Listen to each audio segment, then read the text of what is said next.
이때가 어느 때냐면 예수께서 이르시되 내게 말하는 내가 그라. 예수님이 네가 기다리던 그 여인이 기다리던 메시아이다 라고 이제 자신의 정체성을 명확히 여인에게 표현하고, 그 여인도 진짜 당신이 내가 기다리던 그리스도다 라고 믿음으로 수용할 때, 하나님이 말씀하시고 예수님이 말씀하시고 여인이 지금 육체로 살아계신 하나님을 만나는 것을 인정할 때, 그때 제자들이 돌아와요. 뭘 돌아와요? 제자들이 이제 보면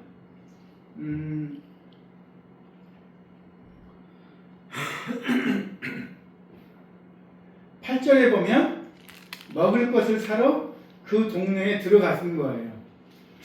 제자들이 먹을 것을 사러 들어가고 이제 제자들이 돌아온 그 사이에 예수님과 이 여인이 서로 대화하면서 예수님이 참으로 하나님의 아들 그리스도라라고 확신을 이 여인에게 심어주고 이 대화가 마무리될 때, 만약에 이게 그때가 아니라 중간에 만약에 제자들이 돌아왔으면 어땠을까요? 그 현상들이. 네가 남편 5이 있었다. 근데 지금은 아니다. 이런 개인 사생활을 그냥 예수님이 그냥 다 공개적으로 얘기하는 거 아니에요? 얼마나 이 여인이 부끄러웠을까요? 지금 생각해보면 개인정보를 발설하는 거잖아요. 부끄러운 과거들.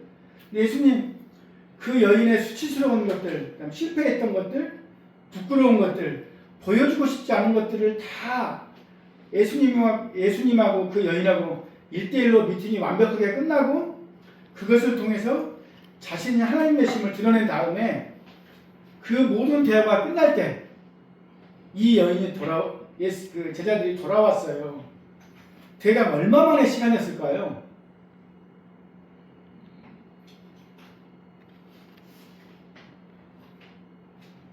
보통 이제 여기에 있는 야곱의 우물하고 그 동네까지, 가장 가까운 동네까지가 보통 1.2에서 1.5km 정도 된대요.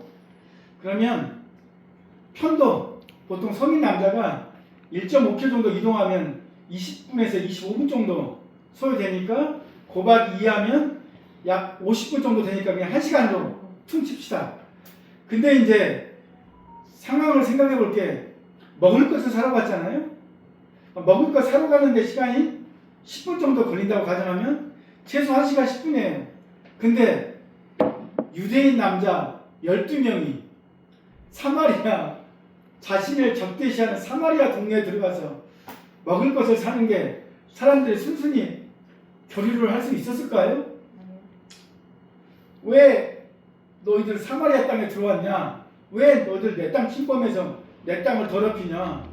그리고 우리랑 너희들은 예수님이 했던 것처럼, 예수님과 여인이 했던 것처럼 교류하지 않는 건데 왜 와서 먹을 것을 구하냐?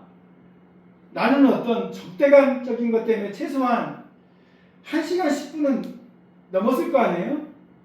약 최소 시간을 한 1시간 반 정도로 가정을 하고 1시간 반 사이 정도에 이 여인은 예수님이 그리스도인 것을 완전히 알게 된 거예요.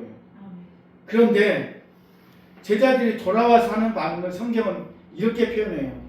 예수께서 여자와 말씀하시는 것을 이상히 여겼겠죠.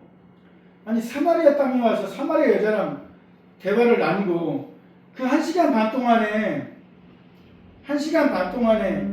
여자랑 만나면서 떠났는지는 잘 모르겠는데 그 1시간 반 동안에 웬 여자랑 1대1로 만난 거 아니에요. 아니, 남녀랑 대화하는 것도 어려운 시절인데 더더욱 사마리아 여자랑 예수님이 긴한 얘기를 나누고 그 여인은 예수님을 보면서 되게 기뻐했을 거 아니에요? 자기가 했던 궁금증이 풀리니까 여인이 엄청 궁금해하고 기뻐하는 그 표정을 보고 당연히 이상히 여겼죠. 근데 그 후반부가 중요해요. 무엇을 구하십니까? 그 여자에게 예수님 무엇이 필요해서 그 여인에게 요청했습니까? 그리고 왜 그 여자와 말씀했습니까? 라고 묻는 자가 없어요. 이게 이 제자들의 비극이에요. 제자들 한번 살펴볼까요? 야고보랑 요한이 어머니가 세베대 아들, 응? 누가 더 두 아들 높은데 해달라고 해서 하자 제자들이 자신을 높은데 해달라고 다퉜잖아요. 그리고 예수님 최후의 만찬 때 손을 넣는 바로 그가 나를 죽음으로 팔 짜다고 했을 때 물어보잖아요. 서로 누구냐가 물어보잖아요. 그리고 예수님이 하나님 나라를 막 얘기할 때 그때가 언제 임합니까 하고 물어보잖아요. 그러니까 자신들이 성공하는 것들, 자신의 부와 명생 성공과 관련된 것은 아주 밀접하게 물어봤어요. 제자들이. 그런데 이 여인과 대화하는 것을 안 물어봤어요. 이게 이 제자들의 믿음의 수준이었던 거예요. 왜요? 그 여인의 행색을 보니 별로 뭐 심심한 얘기는 안 했을 것 같고, 더더욱 사마리아 여자잖아요. 사마리아 여자한테 예수님이 그렇게 귀한 진리를 말할 턱이 없잖아요. 근데요, 진리는 물음으로부터 시작돼요. 진리를 탐구하는 자세는 물음으로부터, 질문으로부터 시작돼요. 우리 이런 거 있잖아요. 초신자가 교회에 들어오게 되면 초신자는 조그만 거 성경 말씀도 엄청 기뻐하잖아요. 그리고 막 물어보면서 막 떠들잖아요.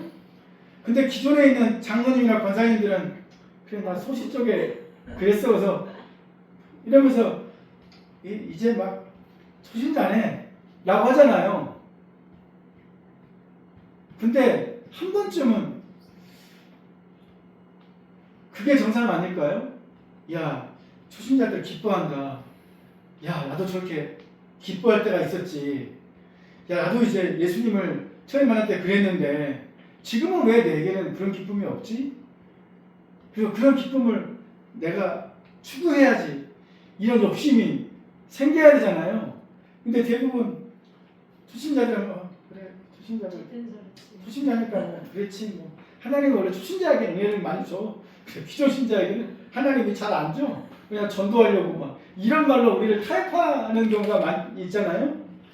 1시간 반 동안의 만남이 이 여인을 예수 그리스도로 알게 했다면 제자들은 1시간 만의 만남이 아니잖아요. 긴 만남이잖아요. 그 긴 만남, 1년이면 1년이라는, 만약에 이게 요한복음 이게 첫 번째 만약에 6월절 순례였다고 가정한다면, 예루살렘 갔다 오는 기간이었다면 최소한 1년간은 예수님하고 한 시간이잖아요. 1년간 함께 있었던 제자들은 예수님이 그리스도인 것을 모르거든요. 그런데 이 여인은 1시간 반 만에 예수님을 인정하고 만나요. 이거 너무 신앙의 비극이지 않을까요? 유대인에게는 예수님이 그리스도인 사실이 감춰져 있고, 오늘 말씀처럼, 성경의 말씀처럼 이방인들은 예수님을 주라 고백해버리잖아요. 어떻게 보면 이 세상에서 소외받은 한 여인에게는 예수님이 그리스도인 것을 너무나 꼼꼼하게 집요하게 예수님이 질문을 주고받으면서 확신이 될 때까지 말씀하셨고, 제자들에게는 이런 과정이 없어 보이는 것처럼 보이잖아요. 근데 그랬나요? 아니요. 제자들에게는 더 심하게 예수님이 그리스도인 것을 나타냈어요. 귀신이 쫓겨나고 바다를 흔들리게 하는 바다의 풍랑을 예수님이 잠잠게 하시면서 자연을 다스리시는 권세를 가신 하나님, 죽은 자를 살리시는 부활의 하나님, 생명을 가지신 하나님, 말 못하는 자들 말하게 하시면서 이사야서 예언을 가지고 예수님 설명을 하시잖아요. 제자들에게 더 끊임없이 설명을 했어요. 근데도 그들은 몰랐어요. 왜 그랬을까요? 왜 그랬을까요? 이 여인은 메시아가 오면 자신이 예배 장소가 어디인지를 알려줄 것이다 라는 어떤 삶의 목표가 있었어요. 근데 제자들은 각자의 꿈이 있었어요. 예수님을 통해서 높은 자리에 앉고 싶은 마음들, 예수님을 통해서 로마로부터 해방되는 꿈들, 각자의 꿈들을 꿨어요. 근데 이 여인은 오로지 예배에 대한 관점으로 하나님 앞에 서 있는 거예요. 예수님과 함께 물리적으로 함께 있는 것, 이거 참 중요해요. 그러나 그보다 중요한 것은 왜 무엇 때문에 내가 예수님을 따라가는가 라는 본질적인 질문에 우리가 응답해야 돼요. 마치 오늘 오전 담임목사님 말씀하신 것처럼 아브라함이 이 땅에서 받은 복이 없잖아요. 전혀 없잖아요. 아브라함 큰 민족을 이루었나요? 큰 민족 안 이뤘잖아요. 보이는 땅 밟은 것도 아니었잖아요. 어떻게 뭐 아브라함의 인생은 이 세상에 보면 성취된 것이 아무것도 없었던 거예요. 그러나 아브라함은 두고두고 믿음의 사람이라는 호칭을 두면서 하나님의 우편에 하나님과 함께 있잖아요. 어떻게 보면 우리가 어떤 관점으로 본다면 하나님의 마음은 그런 것 같아요.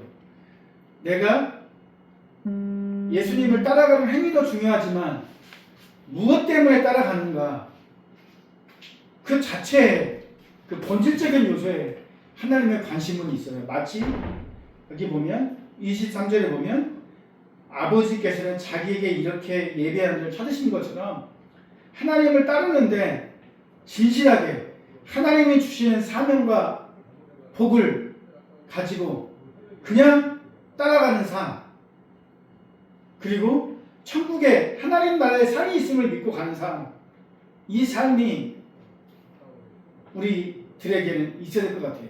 근데 제자들은 그렇지 않았어요. 이 세상에서 보상이 일어날 것 같았어요. 자신의 꿈을 예수님을 통해서 이루기를 원했어요. 그러니까 이 여인은 예배에 집중했어요. 그러니까 예수님을 금방 발견하게 되죠. 실체 앞에. 그러니까 28절에 여자가 어때요? 물동이를 버려두고 동네로 들어가서 사람들에게 일러요. 말해요. 물동이를 버려뒀던 것은 뭐예요? 자기가 우물가로 왔던 원래 목적이 있잖아요. 그 목적을 포기한 거예요. 왜요? 너무너무 기쁘니까요. 아니 근데 여자가 그냥 물동이를 버려두고 동네에 들어가서 사람들 이러지 말고 이왕 예수님 만났으니까 저 같으면 물동이에 물을 다 퍼을 것 같아. 그리고 물동이 나르고 함께 그냥 나 갔을 것 같아. 동네로. 물동이를 버려두고 동네로 들어갈 정도로, 아니 물동이를 생각할 수 없을 정도로 이 여인은 너무너무 기쁜 거예요. 그리고 그 동네에 들어가서 빨리 말하고 싶은 거예요. 우리 동네 사람들도 여기와 있는 메시아 그리스도를 만나보라고. 그런 마음이 너무너무 큰 거예요. 그래요. 예배는 우리의 삶의 목적을 원래 교회에 왔을 때나 하나님을 찾았을 때 우물가로 왔었던 그런 목적들을 다 버려두게 만들어요. 우리 삶의 물동이를 다 버려두게 만들어요. 그리고 우리를 기쁨으로 하나님 주신 생수로 충만케 하셔서 우리 삶의 물동이가 있는지도 모르게, 내가 물동이를 들고 왔는데 그 물동이가 있는지도 모르게 만들어버려요. 우리 삶의 짐을 예배는 다 버려두게 만들어버려요. 그리고 동네로 들어가서 사람들이 일러요. 뭐라고 일러요? 내가 행한 모든 일을 내게 말한 사람을 와서 보라. 이는 그리스도가 아니냐고 물어봐요. 다른 사람에게 말하고 싶은 열정을 막 일으켜줘요. 전도는 사형리를 통해서 전도해도 괜찮아요. 그러나 전도는 예배를 통해서 우물가에서 예수님을 만난 기쁨이 너무너무 커서 전할 수밖에 없는 상황으로 만들어버리는 것, 이게 참된 이 시대에 필요한 전도법이라고 생각이 되어져요. 아멘. 그래서 이 여인이 보세요. 내가 행한 모든 일을 내게 말한 사람이라고 해요. 무슨 말이에요? 예수가 그리스도라고 표현하기 전에 내가 행한 모든 일을 내게 말한 사람이래요. 무슨 말이에요? 내가 어떻게 살아왔는지를 이 사람은 내가 말하기 전에 나에게 다 말해줬어. 그분은 나의 삶에 전지하신 분이야. 어떻게 유대랑 사마리아랑 교류가 없는데 나의 전체 삶을 다 알고 계셨어. 아니, 그분은 하나님이 아니면 알 수 없는 것들을 나에게 다 말씀해 주셨어. 그분은 하나님이야 아멘. 라고 이 여인은 고백하고 있는 거예요. 아멘. 와서 보라, 이는 그리스도가 아니냐. 사람으로서는 알 수 없는 하나님의 전지하신 속성을 내가 경험했기 때문에 이는 확실히 하나님이 보내신 메시아가 맞다라고 그는 확신해버려요. 그리고 인정해버려요. 어떻게 보면 하나님은 우리가 행한 모든 일을 하나님 우리 가운데 계속 말씀하고 계셨어요. 아멘. 우리가 어떻게 살고 있는지, 과거에 무슨 일을 했는지, 얼마나 힘들게 살아왔는지, 얼마나 실패했는지, 좌절했는지, 얼마나 우울했는지 하나님은 그 삶을 다 알고 계세요. 시편 135편부터 140편 그 뒷편은 이스라엘 사람들이 굉장히 예배 때마다 많이 찬송했던 애송하는 찬송시예요. 거기에 시편 139편 1절에서 4절에서 뭐라고 표현했냐면 여호와께서 주께서 나를 살펴보셨으므로 나를 아시나이다. 아멘. 주께서 내가 안고 일어섬을 아시고 멀리서도 나의 생각을 밝히 아시오며 나의 모든 길과 내가 눕는 것을 살펴보셨으므로 나의 모든 행위를 익히 아시오니 여호와여 내 혀의 말을 알지 못하는 것이 하나도 없으시니이다 라고 아멘. 시편 기자가 고백했어요. 아멘. 그 고백한 시편 기자의 고백을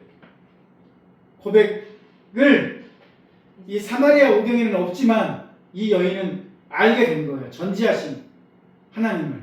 아멘. 그래서 그리스도라고 표현한 거예요.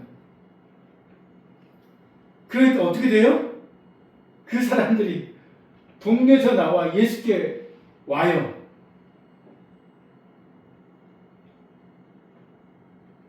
그 여인의 삶이 전도로 동네에서 나와 예수께로 예배드리러 오는 거예요. 아멘. 자, 이제 이 본문을 보면서 마무리를 좀 짓까 해요. 너무 비교되지 않나요? 지금 8절에 4장 8절에 제자들은 먹을 것을 사러 동네에 들어갔고 먹을 것을 가지고 예수님한테 왔어요. 근데 이 여인은 먹을 것을 버려두고 물동이를 버려두고 동네로 들어가서 사람들을 데리고 예수님께 온 거예요. 이 본문을 딱 생각해보고 그 다음 본문을 생각하면 예수님의 입장이 어땠을까요? 12명이나 들어가서 때려쳐서 갔는데 그들은 먹을 것만 양심 싸가지고 왔어요. 그래 그걸로 예수님 드시라고 그래요. 근데 이 여인은 시키지도 않았는데 알아서 동료한테 가서 예수님께 사람을 데리고 와요. 어떻게 이렇게 대조가 될까요? 물론 저는 먹을 것을 구한 제자의 삶을 비난하지 않아요. 왜냐하면 누군가는 먹을 것을 구해줘야 돼요. 그러나 제자들하고 이 여인의 삶이 너무 대조적이지 않나요? 예수님과 함께 있었지만 육적인 필요에 따라 살아가는 삶의 우리가 제자들이었고 그 1시간 반의 짧은 만남이 있고 이방인은 여자였지만 예수님을 그리스도로 고백하는 이 여인, 성경은 너무 대조적으로 드러내고 있어요. 아주 그냥 보란 듯이. 무엇을 우리에게 말씀하고 있을까요? 면제야, 너 예수 많이 믿었잖아. 근데 너 혹시 이 제자들처럼 먹을 것을 사라고 예수님은 배가 고파서 참을 수도 있는데 그냥 너도 배가 고프고 예수님도 배도 고프고 그것도 같으니까 네 생각에 동네 들어가서 먹을 것만 가져오니? 영혼은 생각하지 않니? 내가 가장 기뻐하는 것이 추수하는 일꾼들을 데리고 오는 건데 그런 것에는 관심이 없고 오로지 먹을 것에만 관심을 두고 있는 것 같아요. 근데 가만히 생각하면 신앙생활을 오래 한 사람일수록 교회나 예수님을 따라가는 목적이 먹을 것으로 변화되는 것 같지 않아요? 영적인 것에서 육적인 것으로 변화되고 있는 것 같지 않아요? 물론 저는 그런 측면이 많이 있는 것 같아요. 근데 이 여인은 그렇지 않았잖아요. 물동이를 버려두고 먹을 물을 가지러 왔다가 그 물동이를 버리고 동네로 들어가서 사람들에게 말하고 들어오잖아요. 어떻게 보면 한 여인이 제자들보다 더 많은 일을 하죠. 근데 이 배경 전에 우리가 생각해 볼 건 뭐냐면 이 배경 전에 뭐가 있냐면 예수님이 여기는 12제자를 세운 것이 본문에 안 나왔잖아요. 예수님이 12제자를 세우고 그 다음에 뭘 했어요? 귀신과 병 고치는 능력을 주셨잖아요. 그래서 동네 마을로 들어가서 그 이적을 제자들이 행했잖아요. 행한 게 이 사건 전에 있는 거예요, 지금. 그런 맥락에서